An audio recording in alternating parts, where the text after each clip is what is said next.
Alright, here's take two. I was recording this and accidentally hit the stop button, and I have to redo the whole thing that I just did. And I wasn't even done yet. So let's finish this. Before I start though, there's a correction. I've been saying the Leaguer of Angband, it is the Siege of Angband, which I think I did say as well, but the Leaguer I believe is something else. Anyway, we come to chapter 16 of Maeglin. You have Aradel, the sister of Torgon. She wants to leave, and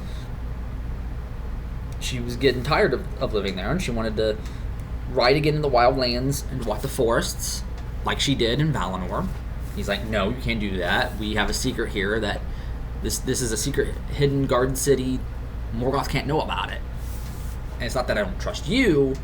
I trust others not to say anything. Because I don't know if someone might say something, and then, yeah, we're screwed. But he lets her go. She goes, but she becomes lost. And she comes to the forest of Nan Elmoth. And there, Eöl the Dark Elf sees her. And through his enchantments and or his magic, whatever you want to call it, he makes it to where she has to keep wandering more towards him because he's in love with her and he wants to marry her. And it says here that he was friends with the dwarves.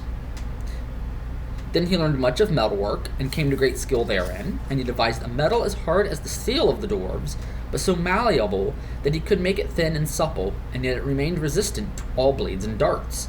He named it Galvorn, for it was black and shining like jet, and he was clad in it whenever he went abroad. But Eöl, though stooped by his smithwork, was no dwarf, but a tall elf of a high kin of the Teleri, noble though grim of face, and his eyes could see deep into shadows and dark places.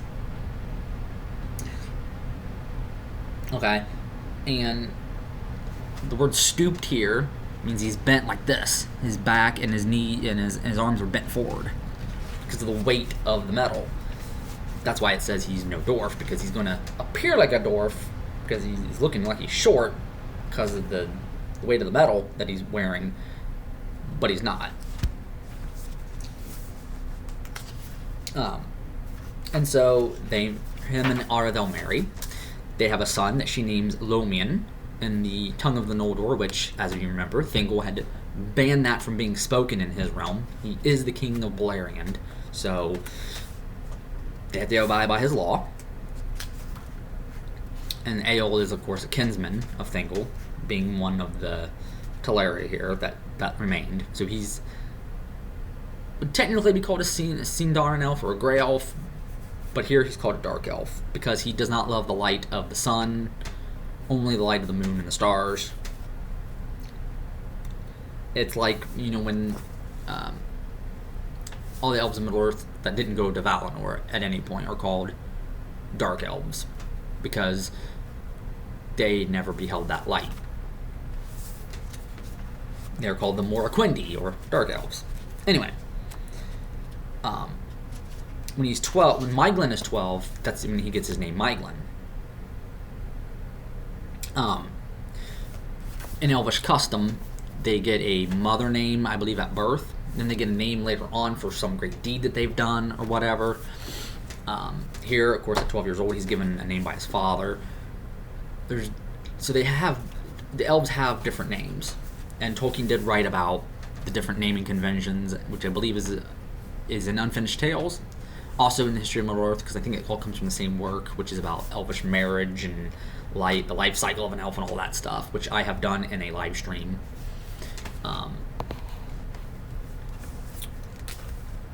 I've talked about that. His eyes were dark, yet bright and keen as the eyes of the Noldor, and his skin was white. Yes, elves are white. I'm sorry to tell you that, even though it's not really a big deal, because it doesn't mean jack. Skin color doesn't mean crap. And this is just a fantasy world anyway. And of course he grows up hearing from his mother tales of the Noldor, and hears about Gondolin. She wants to go back, and he wants to go there for the first time. So they leave while Eöl is away. But he comes back early to discover that they're gone. And he knows where they're going, so he follows them. Eventually, they all make their way to Gondolin. where they're allowed to dwell there. And he is told, you cannot leave once you come here. He's like, Eowl's like, okay, well, you can have my wife. Whatever, that's your sister. But you're not going to take my son.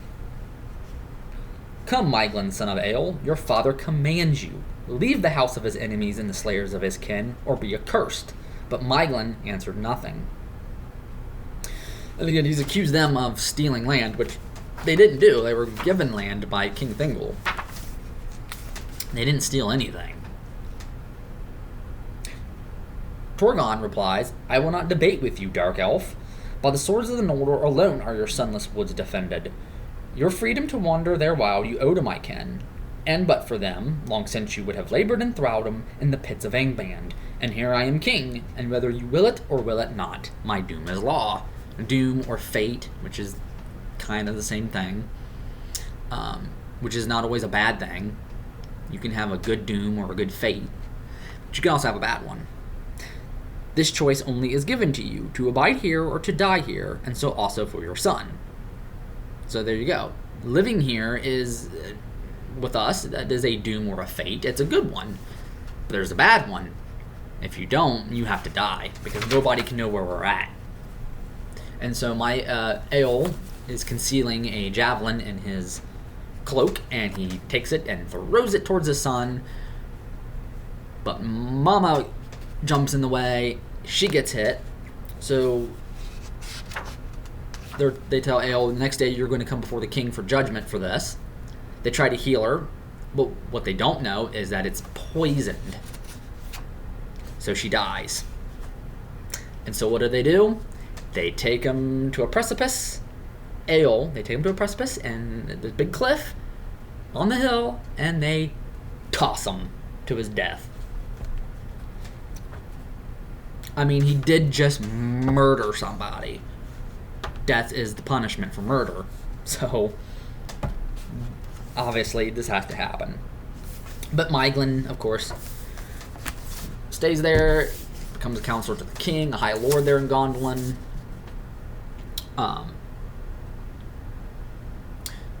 Thus all seemed well with the fortunes of Maeglin, who had risen to be mighty among the princes of the Noldor, and greatest save one and the most renowned of their realms. Yet he did not reveal his heart, and though not all things went as he would, he endured it in silence, hiding his mind so that few could read it, unless it were Idril Celebrimbor. This is the daughter of the king. He's in love with his cousin. He loved the beauty of Idril and desired her without hope. The Eldar wedded not with kin so near, nor ever before had any desired to do so. It is not wise, even among men, for you to marry your first cousin, your second cousin. Just marry outside the family, you know? I mean, because it's kind of weird. You know, like being in love with your cousin and wanting to marry her and lusting after her, that's kind of sick. And so Idril has perceived this and does not like it. For it seemed to her a thing strange and crooked in him, as indeed the Eldar ever since have deemed it, an evil fruit of the kinslaying, whereby the shadow of the curse of Mandos fell upon the last hope of the Noldor. But as the years passed, still Maeglin watched Idril and waited, and his love turned to darkness in his heart, and he sought the more to have his will in other matters, shirking no toil or burden, if he might thereby have power. Thus it was in Gondolin, and amid all the bliss of that realm, while its glory lasted, a dark seed of evil was sown. And we will see that play out as we continue on. Also, should mention, he goes often out into the mountains, and he becomes a miner, and so he's away a lot. So this also will become important later on when we get there. Things are about to take a turn for the worse for the elves. But they're going to have help, and it's not going to go so well for the help either. And that will be where we head to next. Alright, so thanks for watching. If you enjoyed the video, please like. Check out the rest of my content. Subscribe if you enjoy what you see. And I will see you in the next video. Later.